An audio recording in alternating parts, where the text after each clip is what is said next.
យុវជននឹងការស្វែងរកអនាគតយុវជនកម្ពុជាសប្តាហ៍ថ្ងៃមានជំរើសជាច្រើនក្នុងជីវិតដូចជាចាប់ផ្ដើមអាជីវកម្មផ្ទាល់ខ្លួនចូលក្រុមហ៊ុនឯកជនឬធ្វើការក្នុងស្ថាប័នរដ្ឋតែសារៈសំខាន់មិនមែនជាចំនួនជំរើសទេវាគឺជាការមានគោលដៅច្បាស់លាស់គោលដៅជួយឲ្យអ្នកដឹងថាតើត្រូវទៅណានិងត្រូវធ្វើអ្វីតែការមានគោលដៅតែមួយមិនគ្រប់គ្រាន់ទេប្រសិនបើអ្នកមិនអភិវឌ្ឍខ្លួនឯងរៀងរាល់ថ្ងៃ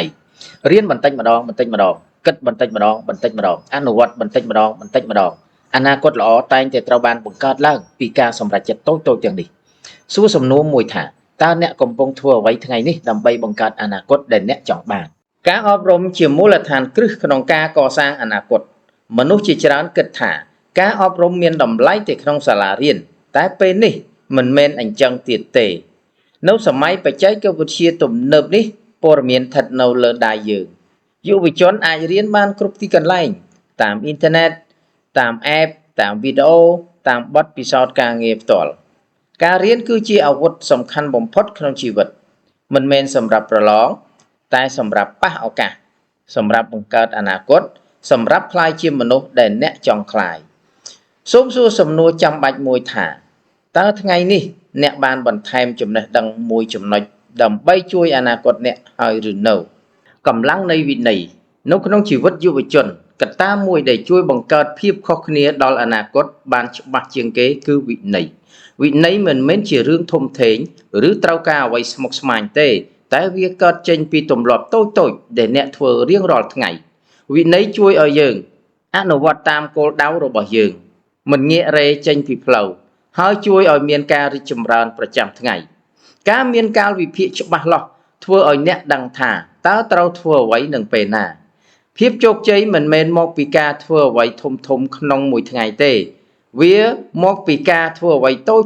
ទៀងទាត់រៀងរាល់ថ្ងៃដូចជាអាន10នាទីហាត់ប្រាណ10នាទីរៀងរាល់ថ្ងៃ